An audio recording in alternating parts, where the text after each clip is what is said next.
Hi boys and girls, today we are going to be reading about Jackie Robinson with the I Am Jackie Robinson book. Today we're going to be finding attributes about Jackie Robinson and how to find details that support those attributes. Now, boys and girls, I want you to think with a partner, think about who Jackie Robinson is and what they did for the world. Yes, Jackie Robinson is a baseball player. Yes, Jackie Robinson was the first black baseball player. So Jackie Robinson obviously changed the world, being one of the first African Americans to play baseball. Now, I want you to think to yourself, is there anyone else that has changed the world socially for the better?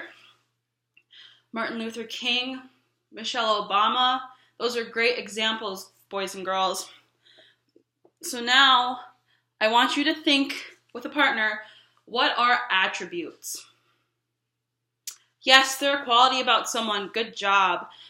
Examples can be a person's height, their hair color, or even a characteristic about them, like if someone's brave, that's an attribute. Now, I want you to think with your partner again, think, pair, share. What are supporting details? Good job, boys and girls. Those are details that do help us better understand an idea. So if we think about an attribute of being brave, and if we say someone's brave, how do we know they're brave? We use supporting details to help support that statement. Now, how do we find attributes and supporting details? We have to read through a book and analyze as we read along. And sometimes attributes won't be stated right point blank, and other times they will be. So sometimes you have to read and come up with your own conclusion yourself. And then sometimes in the book, they'll say it right away. Like, it might be, the boy was brave because he stood up for himself. And that's an example of an attribute with a supporting detail alongside it. Now, today we're going to use a character map.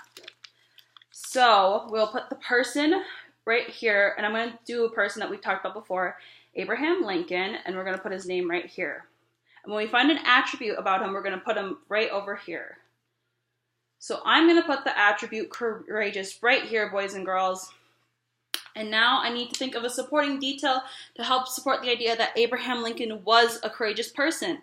So I'm going to put that right up here, that Abraham Lincoln was courageous because he wrote the 13th Amendment to end slavery, even though people didn't want him to do that. So now, boys and girls, I'm going to read to you the Jackie Robinson book, and I want you to take notes at your desk and write down little attributes and details to help you with our next part of the lesson. I am Jackie Robinson. I am Jackie Robinson. Sometimes it's hard to be brave. My mother was brave, and she liked brave people. When I was born, the youngest of 5 kids, she even named me after someone brave.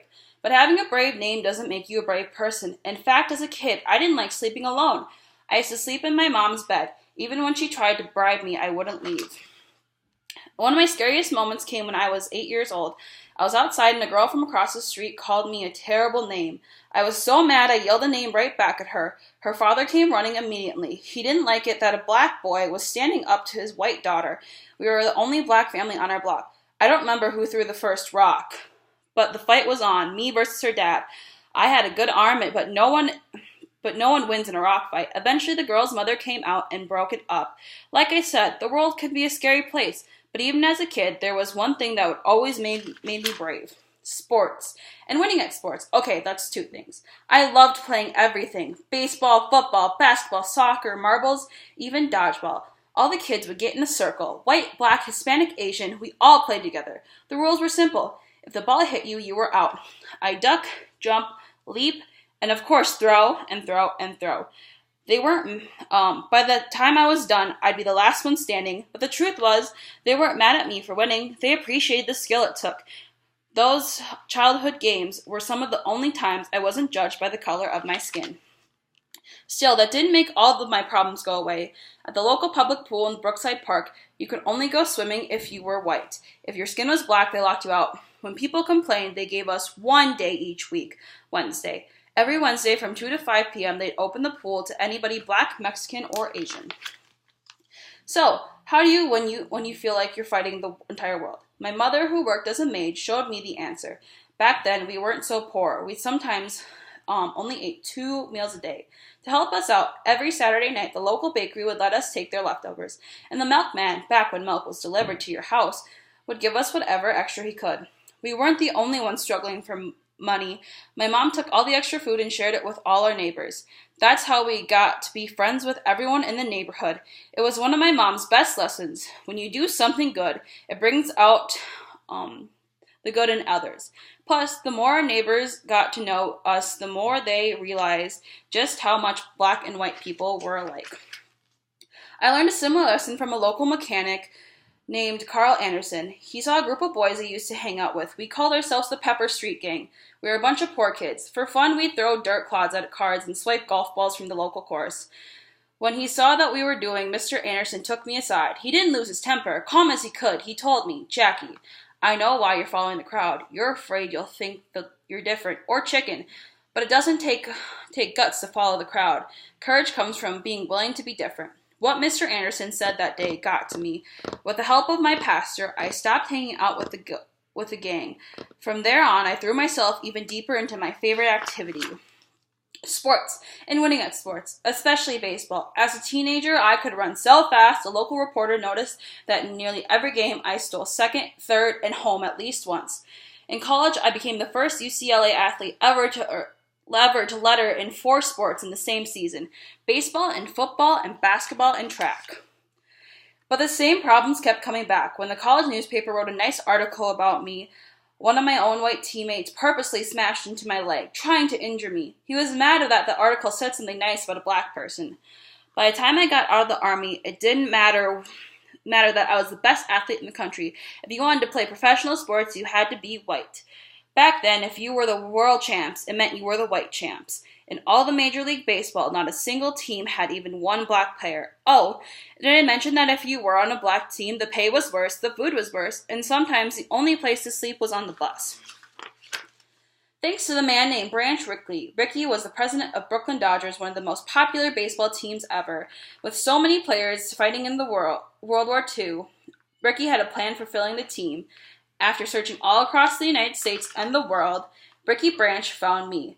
Mr. Rickey told me that he knew I was a good baseball player, but he wanted me to know whether I had the guts. He warned me that many white people would be mad to see a black player. There's no one on your side.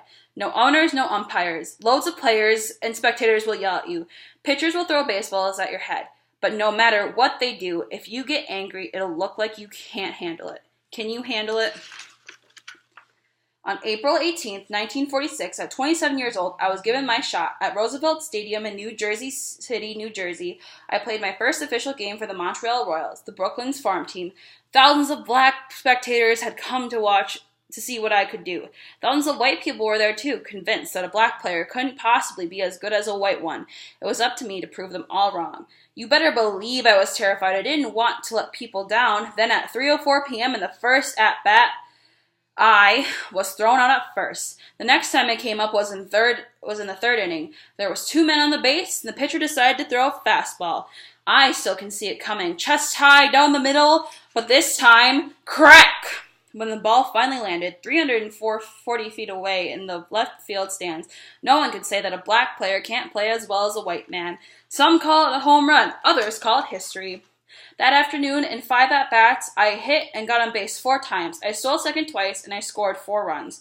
When the game was done, I couldn't get to the locker room because I was so mobbed by the fans. Black, white, young, old, even the folks rooting for the other team. They were cheering for me.